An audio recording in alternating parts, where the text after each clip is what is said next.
This car is the devil.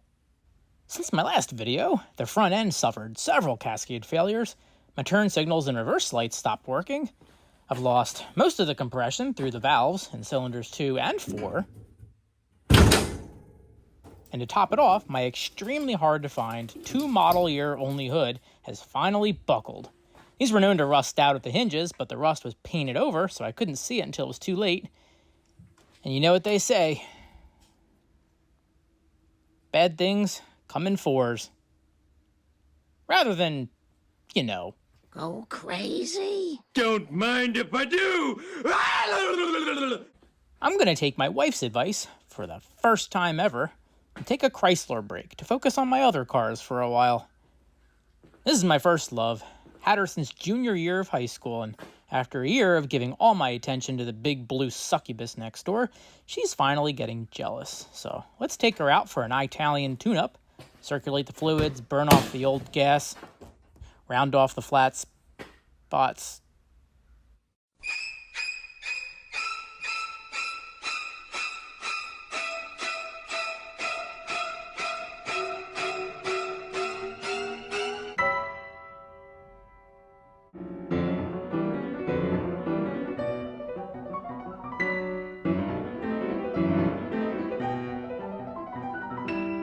You leave the windows closed for 6 humid months and the mycelial network moves right on in.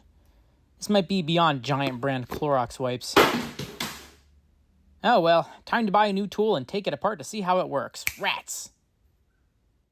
That Salera is not the coolest car in the world.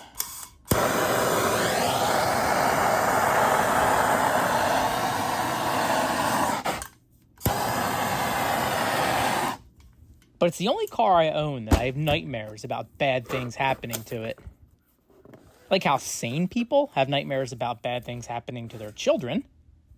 Most recent one, I left it parked in Kensington, and when I came back, crackheads were looting it for parts with crowbars and sawzalls.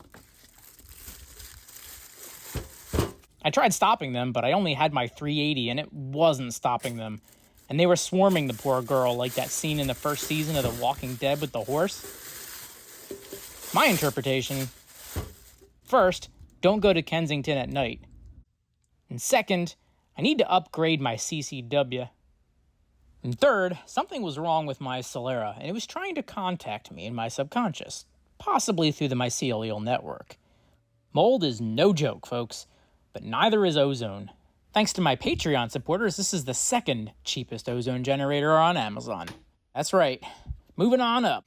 What it's supposed to do is you plug it in, close the door, and come back, and all your mold and odors are gone via magic. At least, that's how every other video on the topic explains it, but let's go deeper. Much deeper.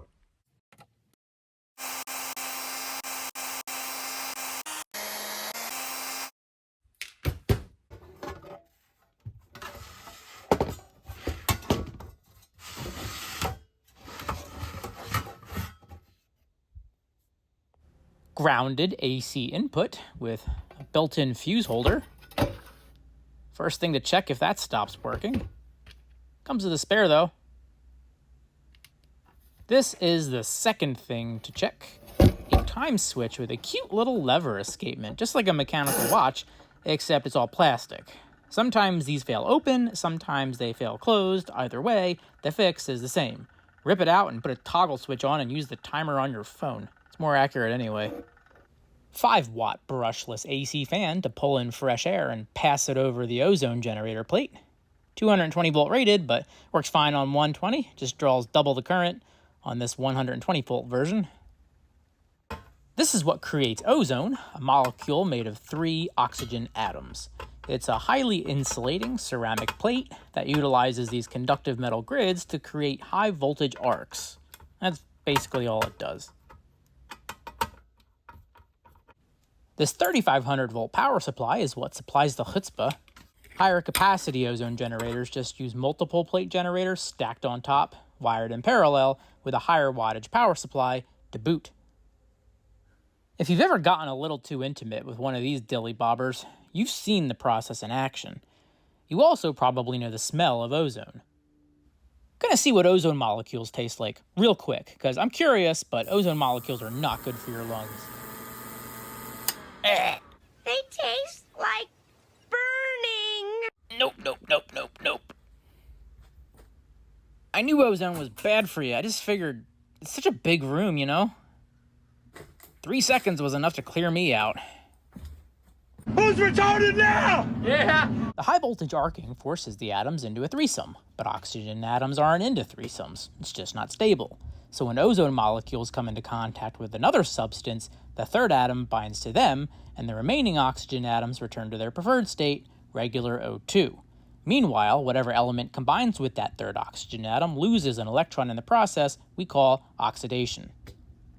The classic example is the interaction between iron and oxygen. Creates iron oxide, which has fucked up many a beautiful car. But ozone is not a villain. It's an anti-hero. For, while it ruined my Chrysler's hood, and nearly took out my Miata, it's also going to save my Salera. The oxidation process is superb at breaking down the cellular walls of microorganisms and mold spores. Kills them dead. And because it's a gas, it can penetrate those musty floor mats into the ductwork and can deodorize all those prom night stains from the back seat. Who says you can't have fun alone? As we saw, it's also real good to breathe if you don't want to have lungs anymore. I do, so I'm going to leave this outside and running for 20 minutes, 15 on recirculate and 5 on fresh air. Don't want to run longer and risk damaging the pristine pleather and plastiwood. And then let her air out again before I go back in. Gotta prime that pump. That is some bad gas, Harry.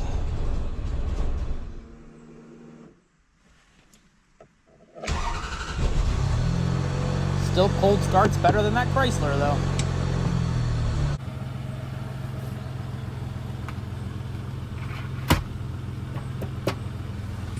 Get the AC on recirculate. What for getting inside all the ductwork and the cabin air filter.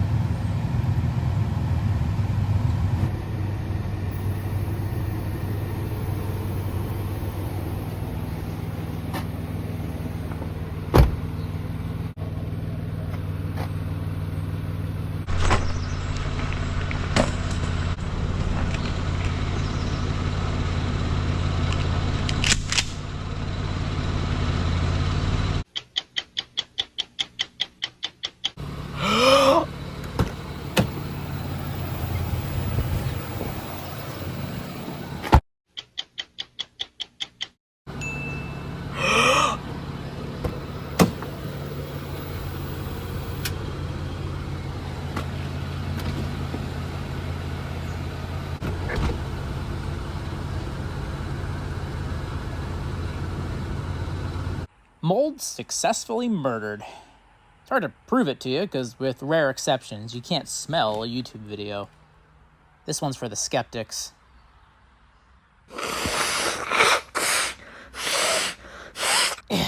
Just a slight whiff of ozone. Mold smell and decades of Taco Bell farts erased from the timeline. Uncle Bill's Trans Am has been sitting all closed up for nearly as long as the Salera, but there's not a spot of mold in sight. There's two main reasons for that. The first is GM build quality. The second is GM build quality. This interior is a cacophony of cheap petrochemical synthetic materials. Nothing organic for mold to consume. Second, airflow is the enemy of mold growth. Behold, GM's patented mold prevention sealless sealing system. Even so, there is one stink endemic to the third-gen interiors. Cigarettes. Or, as the English call them, fat.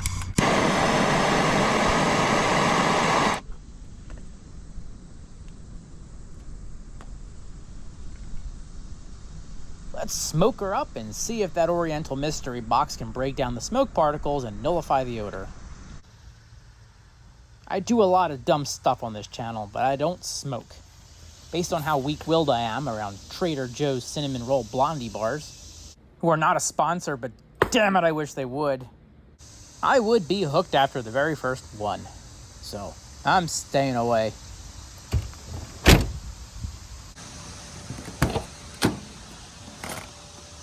Oh yeah, this smells like Uncle Bill's Trans Am again. I do miss him, but this stinks. I'd rather smell the 7-Eleven guy.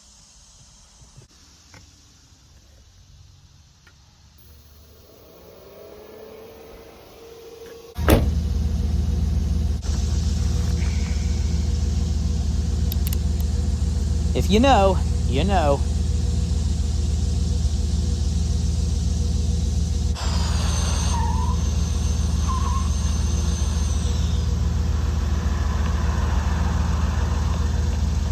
Oop, 20 minutes is up.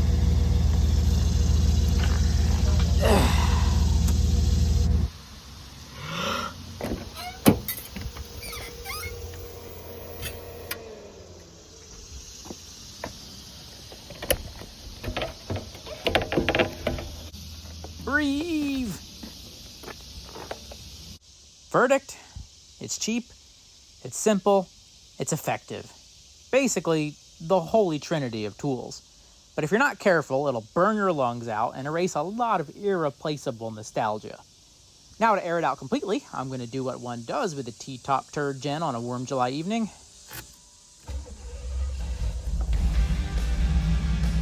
Blast Motley Crue and buy beer for teenagers at the gas station. Chemistry's neat. Thanks for watching. Means a lot.